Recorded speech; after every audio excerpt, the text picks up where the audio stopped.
আসসালামু আলাইকুম ওয়া রাহমাতুল্লাহ।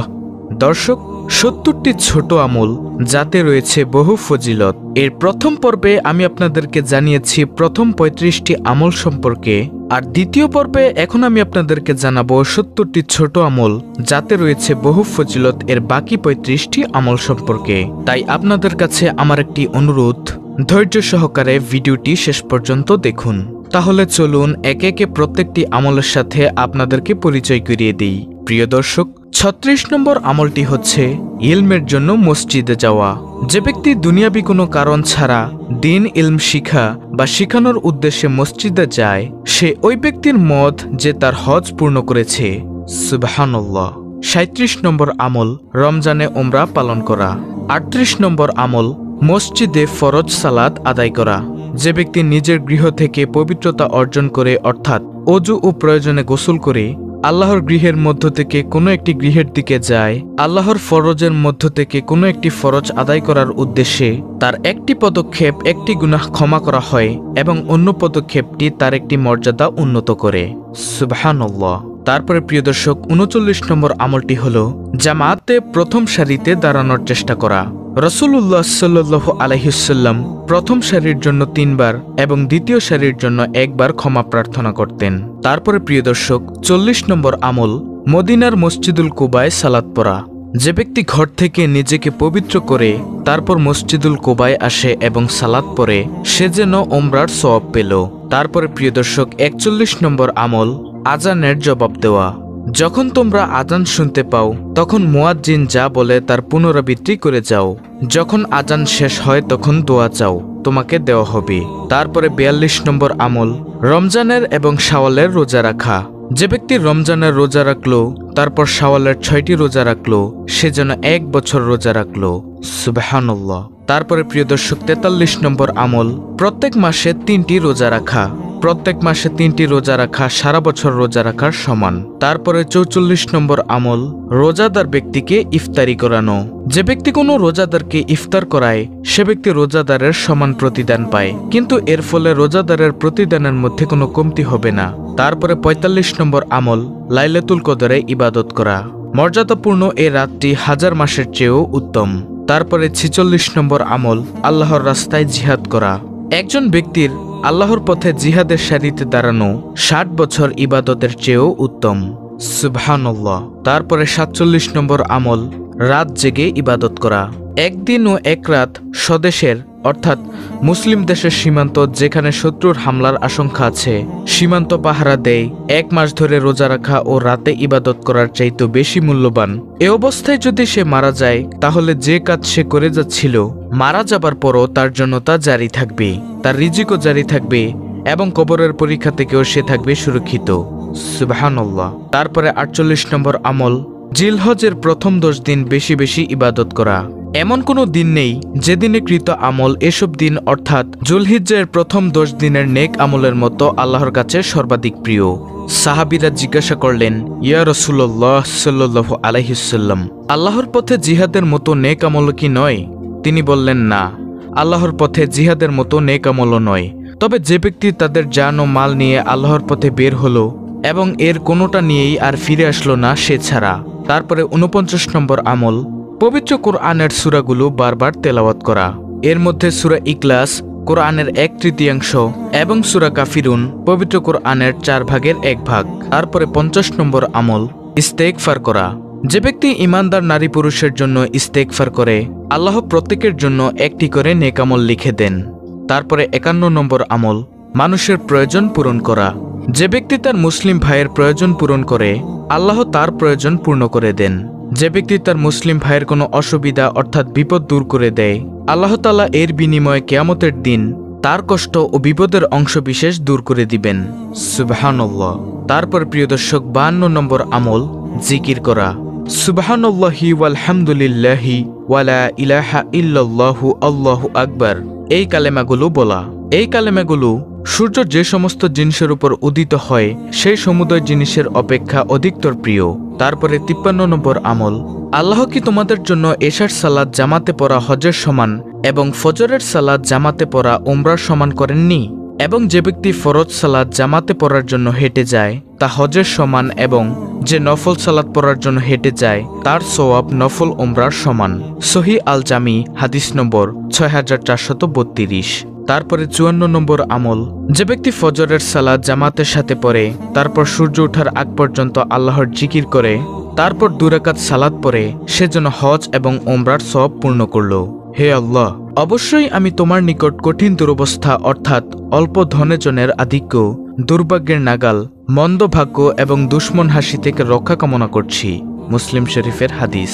তারপরে প্রিয় দর্শক, 56 নম্বর আমল, অন্য হাদিসে ইরশাদ হয়েছে, হযরত আবু হুরায়রা রাদিয়াল্লাহু তাআলা আনহু থেকে বর্ণিত, তিনি বলেন, রাসূল সাল্লাল্লাহু আলাইহি ওয়াসাল্লাম ইরশাদ করেন, 2টি বাক্য এমন রয়েছে যা বলা সহজ, আমলের পাল্লায় অনেক ভারী, আর আল্লাহর কাছেও অধিক পছন্দনীয়। সেটি হলো সুবহানাল্লাহি ওয়া বিহামদিহি সুবহানাল্লাহিল আজিম। বুখারী শরীফের হাদিস, হাদিস নম্বর 6406। তারপরে প্রিয় দর্শক, 57 নম্বর আমল, সদকায়ে জারিয়া। রাসূলুল্লাহ সাল্লাল্লাহু আলাইহি ওয়াসাল্লাম ইরশাদ করেন, যখন মানুষ মারা যায় তখন তার আমল বন্ধ হয়ে যায়, কিন্তু 3টি জিনিস বন্ধ হয় না। নম্বর 1, সদকায়ে জারিয়া। নম্বর 2, ওই ইলম যার দ্বারা মানুষ উপকৃত হয়। নম্বর 3, সুসন্তান যে তার মৃত পিতামাতার জন্য দোয়া করে। তিরমিজি শরীফের হাদিস, হাদিস নম্বর 1376। তারপরে 58 নম্বর আমল, সূরা ইখলাস পাঠ করা। সূরা ইখলাসের ফজিলত, রাসূল সাল্লাল্লাহু আলাইহি ওয়াসাল্লাম ইরশাদ করেন, তোমরা কি কেউ প্রতি রাতে কোরআন মজিদের 1/3 তেলাওয়াত করতে সক্ষম? তাহলে সে প্রতি রাতে সূরা ইখলাস পড়বে, তাহলে পবিত্র কোরআনের 1/3 তেলাওয়াতের সওয়াব পাওয়া যাবে। মুসনাদে আহমদ, হাদিস নম্বর 23554। তারপরে প্রিয় দর্শক, 59 নম্বর আমল, নফল সালাত পড়া। গোপনে নফল পড়ার ফজিলত, রাসূল সাল্লাল্লাহু আলাইহি ওয়াসাল্লাম ইরশাদ করেন, জনসম্মুখের তুলনায় লুকিয়ে নফল নামাজ পড়ার মধ্যে 25 গুণ বেশি সওয়াব। তারপরে 60 নম্বর আমল, মানুষের উপকার করা।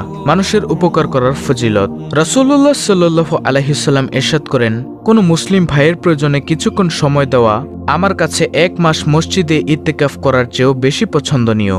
আল মুজাম্মুল কাবির, হাদিস নম্বর 13646। তারপরে প্রিয় দর্শক, 61 নম্বর আমল, আমলের নিয়ত করা। আমলের নিয়তেও সওয়াব মিলে। রাসূল সাল্লাল্লাহু আলাইহি ওয়াসাল্লাম ইরশাদ করেন, যদি কোনো ব্যক্তি রাতে শয়নকালে এই নিয়ত করে যে সে রাতে উঠে নামাজ পড়বে, কিন্তু প্রচণ্ড ঘুমের কারণে সকাল হয়ে যায়, তাহলে সে তার নিয়ত অনুযায়ী নামাজের সওয়াব পাবে, আর ঘুমটা আল্লাহর পক্ষ থেকে তার জন্য সদকা স্বরূপ হবে। নাসাই শরীফের হাদিস, হাদিস নম্বর 1787। তারপরে 62 নম্বর আমল, রোগী দেখতে যাওয়া। রোগী দেখার ফজিলত, রাসূলুল্লাহ সাল্লাল্লাহু আলাইহি ওয়াসাল্লাম ইরশাদ করেন, যে ব্যক্তি কোনো মুসলমান ভাইয়ের রোগের খোঁজ খবর নেয়, আল্লাহ তাআলা 70,000 ফেরেশতাকে তার মাগফিরতের দোয়ায় নিযুক্ত করে দেন। সে দিনের যে সময় তা করবে, ফেরেশতারা সন্ধ্যা পর্যন্ত তার জন্য দোয়া করবে, আর রাতের যে সময় করবে, ফেরেশতারা ফজর পর্যন্ত তার জন্য দোয়া করবে। মুসনাদে আহমদ, হাদিস নম্বর 955। তারপরে 63 নম্বর আমল, বিশুদ্ধ নিয়ত। নিয়ত অর্থ সংকল্প, এটি মনের সঙ্গে সংশ্লিষ্ট একটি আমল। প্রত্যেক কাজ, তা দিনী কাজ হোক কিংবা দুনিয়াবি, শুরুতেই নিয়তকে শুদ্ধ করা কর্তব্য। সব কাজ আল্লাহর সন্তুষ্টির জন্য করার সংকল্পই হচ্ছে বিশুদ্ধ নিয়ত। এই নিয়ত মুমিন বান্দার ব্যক্তিগত জীবন থেকে শুরু করে রাষ্ট্রীয় পর্যায় পর্যন্ত প্রায় সকল কাজকে নেকির কাজে পরিণত করতে পারে। হাদিসে আছে, হযরত উমর ইবনে খাত্তাব রাদিয়াল্লাহু আনহু হতে বর্ণিত, তিনি বলেন, আমি নবী করিম সাল্লাল্লাহু আলাইহি ওয়াসাল্লামকে বলতে শুনেছি, নিশ্চয় সব আমল নিয়তের উপর নির্ভরশীল, আর প্রত্যেক ব্যক্তি তাই পাবে যা সে নিয়ত করবে। অতএব যে ব্যক্তি আল্লাহ ও তার রাসূলের উদ্দেশ্যে হিজরত করবে, তার হিজরত আল্লাহ ও তার রাসূলের জন্যই হবে। আর যে দুনিয়া লাভের জন্য কিংবা কোনো নারীকে বিয়ের উদ্দেশ্যে হিজরত করবে, তার হিজরত উক্ত বিষয়ের জন্যই হবে যার জন্য সে হিজরত করেছিল। সহিহ বুখারী, হাদিস নম্বর 1, সহিহ মুসলিম, হাদিস নম্বর 1907। তারপর প্রিয় দর্শক, 64 নম্বর আমল, আবু যর রাদিয়াল্লাহু তাআলা আনহু থেকে রওয়ায়াত করেছেন যে রাসূলুল্লাহ সাল্লাল্লাহু আলাইহি ওয়াসাল্লাম বলেছেন, 3 ব্যক্তির সাথে রোজ কিয়ামতে আল্লাহ পাক কথা বলবেন না, তাদের দিকে দৃষ্টিপাত করবেন না, তাদেরকে পবিত্র করবেন না, আর তাদের জন্য রয়েছে ভীষণ আযাব। রওয়ায়াতকারী বলেন, তিনি এই আয়াতটি 3 বার পড়লেন। আবু যর রাদিয়াল্লাহু তাআলা আনহু বলেন, ইয়া রাসূলুল্লাহ সাল্লাল্লাহু আলাইহি ওয়াসাল্লাম, তারা কারা? তিনি বললেন, তারা হলো যে ব্যক্তি টাকনুর নিচে কাপড় ঝুলিয়ে পড়ে, যে ব্যক্তি দান করে খোঁটা দেয়, এবং যে ব্যক্তি মিথ্যা শপথ করে মাল বিক্রি করে। তারপর প্রিয় দর্শক ৬৫ নম্বর আমলটি হলো, নবী করিম সাল্লাল্লাহু আলাইহি ওয়াসাল্লাম বলেছেন, কোনো সৎ কাজকেই কখনো তুচ্ছ জ্ঞান করবে না, যদিও তা হয় তোমার ভাইয়ের সঙ্গে হাসি মুখের সাক্ষাৎ। সহিহ মুসলিম শরীফের হাদিস। কারণ এই ধরনের সহজ আমলের মধ্যেও অনেক সময় নিহিত থাকে অনেক প্রাপ্তি ও পুরস্কার। হাদিস শরীফে এমন অনেক আমলের বর্ণনা পাওয়া যায় যা করতে সহজ, কিন্তু এর বিশাল প্রাপ্তি ও পুরস্কারের কথা নবী করিম সাল্লাল্লাহু আলাইহি ওয়াসাল্লাম ঘোষণা করেছেন। তারপরে ৬৬ নম্বর আমল, নবী করিম সাল্লাল্লাহু আলাইহি ওয়াসাল্লাম বলেন, উত্তম চরিত্র হচ্ছে নেকি, আর গুনাহ তাকে বলে যা তোমার মনকে সংশয়ের মধ্যে ফেলে এবং তা লোকে জানুক তা তুমি অপছন্দ করো। তারপরে ৬৭ নম্বর আমল, আবু হুরায়রা রাদিয়াল্লাহু তাআলা আনহু বর্ণনা করেছেন, আল্লাহর রাসূল সাল্লাল্লাহু আলাইহি ওয়াসাল্লাম বলেছেন, যে ব্যক্তি জুম্মার দিন গোসল করে এবং সালাতের জন্য আগমন করে সে যেন একটি ওট কুরবানি করল। যে ব্যক্তি দ্বিতীয় পর্যায়ে আগমন করে সে যেন একটি গাবী কুরবানি করল। তৃতীয় পর্যায়ে যে আগমন করে সে যেন একটি শিং বিশিষ্ট দুম্বা কুরবানি করল। চতুর্থ পর্যায়ে যে আগমন করল সে যেন একটি মুরগি কুরবানি করল। পঞ্চম পর্যায়ে যে আগমন করল সে যেন একটি ডিম কুরবানি করল। পরে ইমাম যখন খুতবা দেওয়ার জন্য বের হন তখন মালাইকা ফেরেশতাগণ জিকির শ্রবণের জন্য উপস্থিত হয়ে থাকে। সহিহ বুখারী হাদিস নম্বর ৮৮১। তারপরে প্রিয় দর্শক ৬৮ নম্বর আমল, রাসূল সাল্লাল্লাহু আলাইহি ওয়াসাল্লাম বলেন, অন্ধকারের মধ্যে যাহারা মসজিদে বেশি বেশি যাতায়াত করে কিয়ামতের দিনের জন্য তাহাদেরকে পূর্ণ নূরের সুসংবাদ শোনাও। তারপরে ৬৯ নম্বর আমল, হযরত আবু হুরায়রা রাদিয়াল্লাহু তাআলা আনহু থেকে বর্ণিত, রাসূলুল্লাহ সাল্লাল্লাহু আলাইহি ওয়াসাল্লাম ইরশাদ করেছেন, যখন কোনো বান্দা অন্তরের ইখলাসের সহিত লা ইলাহা ইল্লাল্লাহ বলে তখন এই কালিমার জন্য নিশ্চিত রূপে আসমানের দরজাসমূহ খুলিয়ে দেওয়া হয়, এমনকি এই কালিমার সোজা আরশ পর্যন্ত পৌঁছে যায়, অর্থাৎ সাথে সাথেই দোয়া কবুল হয়ে যায়। তবে শর্ত হলো যদি এই কালেমা পাঠকারী কবিরা গুনাহ হইতে বাঁচিয়া থাকে। তিরমিজি শরীফের হাদিস। তারপরে প্রিয় দর্শক সর্বশেষ ৭০ নম্বর আমল, ভালো কাজ করা। ভালো কাজ মন্দ কাজকে মুছে দেয়। রাসূলুল্লাহ সাল্লাল্লাহু আলাইহি ওয়াসাল্লাম ইরশাদ করেছেন, তুমি যেখানে যে অবস্থায় থাকো না কেন আল্লাহকে ভয় করো এবং প্রত্যেক মন্দ কাজের উপর ভালো কাজ করো, যা তাকে মুছে দিবে, আর মানুষের সঙ্গে ভালো ব্যবহার করো। সুবহানাল্লাহ। তো প্রিয় দর্শক, এই হলো মোট ৭০টি আমল। আল্লাহ রাব্বুল আলামিন আমাদের সকলকে সহজ এই ছোট্ট আমলগুলো করার তৌফিক দান করুন, আমিন। দর্শক, ভিডিওটি ভালো লাগলে অবশ্যই চ্যানেলটিকে সাবস্ক্রাইব করে বেল বাটন অল বাজিয়ে দিবেন, ভিডিওটিতে একটি লাইক দিবেন এবং কমেন্টে আমিন লিখবেন, এবং অন্য মুসলিম ভাই বোনদের কাছে ভিডিওটি শেয়ার করে দিবেন যেন তারাও দেখে শিখে